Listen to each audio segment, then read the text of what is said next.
Hello everybody, Texas Man here. I hope you guys are all having a great day. Make sure you guys give this video a thumbs up if you guys really enjoy it. Subscribe if you guys have not already. Also, do me the biggest favor of all, hit the bell notification button so you guys do not miss out on future videos or streams here on the channel. If you guys would also please head over to Twitch, follow me there at Douglas447, streaming at least once a week, whether it's for Call of Duty, Battlefield, Halo, or Destiny 2. And we're going to be talking about 4 issues at launch for Destiny 2, the Witch Queen DLC. I've already got a review posted, so if you guys haven't missed out on the review or any of the gameplay for campaign that I was doing streaming over on Twitch, I've already uploaded all that here onto YouTube, and you guys can find all that in the Destiny 2 playlist. Anyway, we're going to talk about 4 issues here at launch when it comes to the Witch Queen DLC. 4 things that I think can be improved, can be easily fixed within Destiny 2 at the moment when it comes to a couple little nitpicks. These are little nitpicks that I myself personally have, and I know there's a bunch of other Guardians out there that have a similar problem when Destiny 2, the Witch Queen DLC launched, and still are having these at the moment. And I think most Guardians can relate to at least one of these 4 points that I'm going to talk about.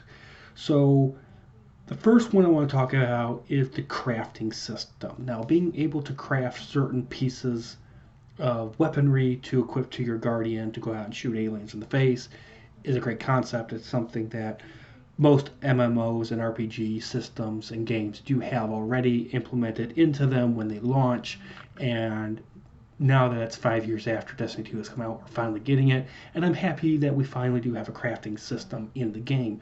Don't get me wrong when I say, oh, I don't like the fact that there's a crafting system in this game. I'm happy there's a crafting system in Destiny 2 finally. My complaint, my little nitpick, is that it is way too grindy. It's too much time and energy put into the crafting system, because it requires too much in terms of the materials required to craft a certain weapon. And you cannot just craft every single weapon that you want to because of the limited amount of materials in the game for you to be able to get. It requires too much killing to level up the weapons when it comes to the blueprints, and the materials required to actually shape or reshape the weapons are super rare and hard to obtain and just require too much grinding.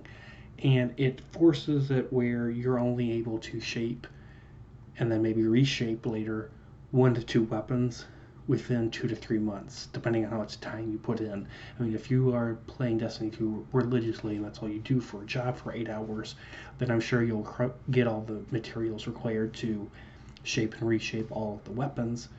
But it is something that you're just going to be sinking your time into over and over and over again.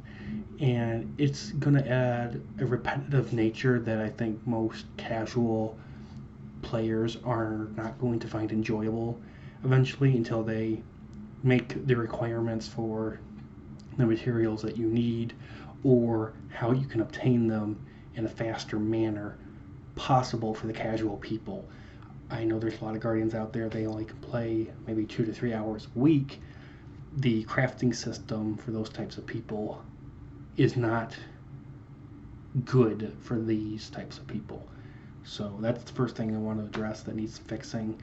The second thing is the moth-like grenades. They are way too small to shoot to kill, and at times, depending on, for whatever reason, certain difficulties, the moth-like grenades can instantly kill you. I was running through the classical version of the campaign and I was getting instant kill by moths, even though I had full health and full shields, and yet at other times they would just drain my shields a quarter. So the damage output of these moth grenades is very inconsistent, and it really doesn't matter on the power level of the activity you're in. They just come at you, and there's a odd chance that it'll instantly kill you or it'll just do some damage, and they really need to tweak that specifically. Third thing, throughout the campaign storyline is going to make you revisit the exact same area called the altar at least 4 times, and it's boring, it's repetitive, having to do this walking simulator in the same exact boring area, shooting at the exact same enemies in the same areas so many times, and you are forced to do this throughout the campaign in order to trigger cutscenes and be able to progress the story so you can get to the next mission. Now, I understand reusing some assets and locations. I mean, Destiny 2 has been doing that forever, but the fact that they, throughout the campaign, made you have to go to this altar spot 4 times throughout the campaign was extremely noticeable and extremely boring. You're not doing anything except doing these platforming puzzles and going through these teleporter windows 4 times, and it gets annoying, and it's like, I'm not shooting anything, I'm not solving any puzzles, there's nothing difficult going on, there's no like extra lore being thrown at me while I'm doing this walking simulation. I'm just wasting 10 minutes each time I have to go to this altar in the throne world, and it just adds to the length of the campaign. So that's how they stretch it out for an extra 40 minutes basically, is this walking simulator, and I don't like it, and I hope that somehow they can address it and make it where, you know, you can go to a different area and it still triggers the same cutscene or mission for you. It needed to be somewhere else. I mean, there's tons of places in the throne world that throughout the campaign we don't get to visit. They're tied away to certain like exotics, quests, and other things. And I just wish that we got to explore a little more of the throne world while we're literally doing the campaign, but it kind of subjugate us to this one area for about 80% of the campaign, and it's just kind of disappointing in that regard. The fourth and final thing I want to talk about is Savathun herself basically being the Loki version in Destiny 2, and the fact that she uses these holograms to attack you throughout the story campaign. Unfortunately, after a while, it leads to boredom, it leads to very boring fights and a repetitive nature, and it also makes it, when you get to the finale battle, to actually battle the actual Savathun at the end, not that much of an impact, not that much of a surprise and grand boss. Like, when I beat Savathun, I was just like, okay, I killed the big moth bad guy.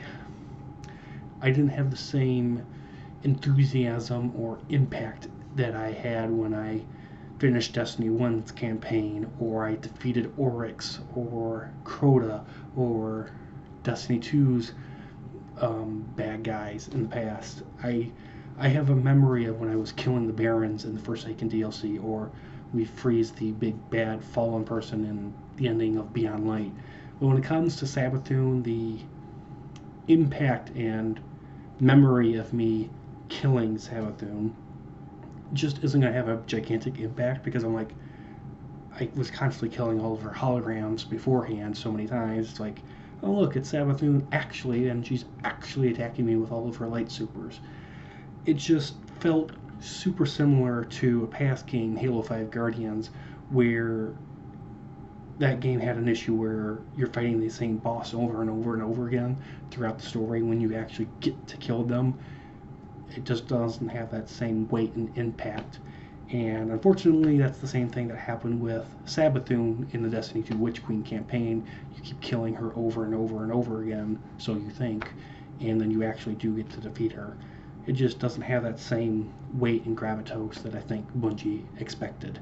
So those are the 4 things at launch that I think they can address and fix. They need to do something with the crafting system. They need to do something about the moth grenades. They need to make it where you quit revisiting so many times the same areas to trigger something. And they need to make it where Savathun's holograms are not so heavily used, especially in the future. So thank you guys so much for watching. You guys have a great day. I'll see you guys in the next video or stream. Bye guys.